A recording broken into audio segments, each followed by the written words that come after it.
عام آدمی کو پڑھا لکھا ہو یا ان پڑھ، جب یہ کہا جائے کہ بھائی قرآن میں سے پڑھو نا، قرآن سے سچی کون سی کتاب ہے، تو وہ بیچارے کو سمجھ میں آ رہا بات تو صحیح ہے، قرآن سے سچی کون سی کتاب ہو سکتی۔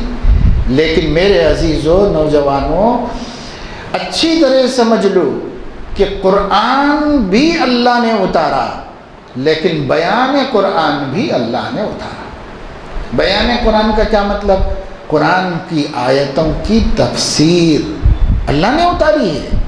دیکھو قرآن کی یہ آیت پڑھو، انزلنا الیک الذکر لتبین للناس ما نزل الیہم۔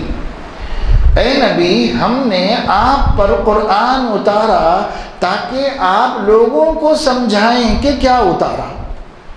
تو اب بتاؤ کہ نبی کو سمجھانے کی ذمہ داری دی گئی نا، تو پھر نبی 23 سال تک قرآن سمجھاتے رہے، وہ جو سمجھایا ہے اس کو نہیں لیں گے تو قرآن کیسے سمجھیں گے؟ ہم سمجھیں، ورنہ اللہ یہ فرماتا انزلنا الیک الذکر، ہم نے آپ پر قرآن اتارا تاکہ آپ لوگوں کو دے دیں، ان لوگ خود سمجھ لیں۔ ایسا ہے کہیں قرآن میں؟ ایسا کہیں بھی نہیں ہے۔ ہم نے آپ پر قرآن اتارا، آپ قرآن لوگوں کو دے دیجئے، لوگ خود سمجھ جائیں گے، یہ نہیں کہا، بلکہ یہ کہا ہم نے آپ پر قرآن اتارا تاکہ آپ سمجھائیں کہ ہم نے کیا اتارا۔ تو معلوم ہوا کہ قرآن کی ایک ایک آیت کو، ایک ایک لفظ کو نبی سے سمجھنا پڑتا ہے۔ اگر نبی نہ سمجھائیں تو ہماری عقلیں اس کو سمجھ نہیں سکتی۔ جب قرآن اتر رہا تھا تو جو لوگ مسلمان تھے ان کی زبان میں اتر رہا تھا، مدینے والوں کی عربی میں اتر رہا تھا قرآن، مکے والوں کی عربی میں اتر رہا تھا، حجازی عربی میں اتر رہا تھا۔ تو وہ لوگ بھی نہیں سمجھتے تھے بہت سی باتیں، کوئی واقعہ ہے تو سمجھ جاتے تھے، اگر اس کے اندر کوئی نصیحت کی گئی تو سمجھ جاتے تھے، توحید کی دعوت دی گئی تو سمجھ جاتے تھے، ان کی لینگویج میں تھا، مادری زبان میں تھا تو سمجھ جاتے تھے۔ لیکن بہت سے احکام، بہت سی باتیں، اللہ کی صفات، اللہ کی ذات، عقیدوں کے بارے میں جب نازل ہوتا تو صحابہ کو بھی نہیں سمجھ میں آتا تھا، نبی صلی اللہ علیہ وسلم سمجھاتے تو سمجھ میں آتا تھا۔ اب آپ کیسے بول سکتے ہیں کہ بھئی قرآن کافی ہے ہم کو؟ کیسے بول سکتے ہیں؟ کافی ہے قرآن، مگر سمجھیں گے کیسا؟ اللہ کی زبان ہے، اللہ کا کلام ہے، اللہ کے بعد جو سب سے زیادہ علم والا ہے وہ نہ سمجھائے تو ہم سمجھ نہیں سکتے۔ اللہ کے بعد زمین آسمان میں سب سے زیادہ علم کس کو ہے؟ ہمارے آقا صلی اللہ علیہ وسلم فرمایا اوتیت علم الاولین والآخرین، میں پہلوں کا بھی علم دیا گیا ہوں، بعد میں آنے والوں کا بھی علم، سب کا علم میرے پاس ہے۔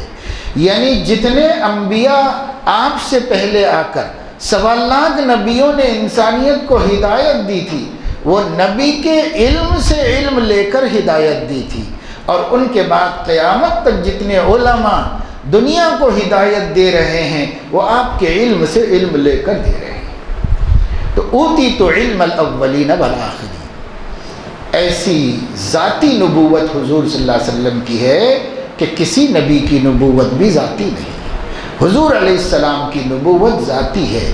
یہ ایک سورج ہے، کل جتنے چراغ، کل جتنے ستارے چمکے تھے، کل کی رات میں جتنے ستارے چمکے تھے اسی سورج سے روشنی لے کے چمکے تھے، اور کل کی رات میں جتنے ستارے چمکیں گے وہ اسی سورج سے روشنی لے کے چمکیں گے۔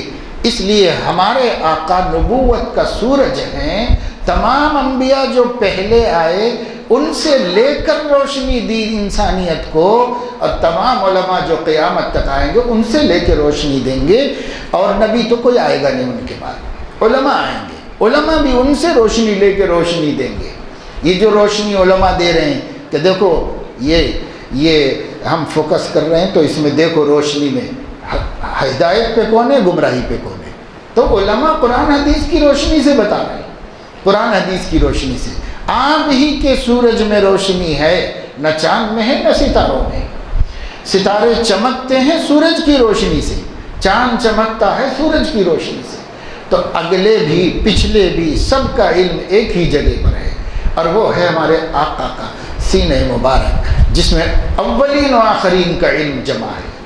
تو حضور اکرم صلی اللہ تعالی علیہ وسلم وہی ہیں اللہ کے بعد علم والے۔ تو وہ بتائیں گے نا کہ اللہ نے کیا فرمایا ہے، ذالک الکتاب لا ریب فیہ، تو کیا مطلب ہے؟ الحمدللہ رب العالمین، تو رب العالمین کا کیا مطلب ہے؟ ہم سمجھیں گے تو بھٹک جائیں گے، اور نبی سمجھائیں گے تو سیدھا رستہ ملے گا۔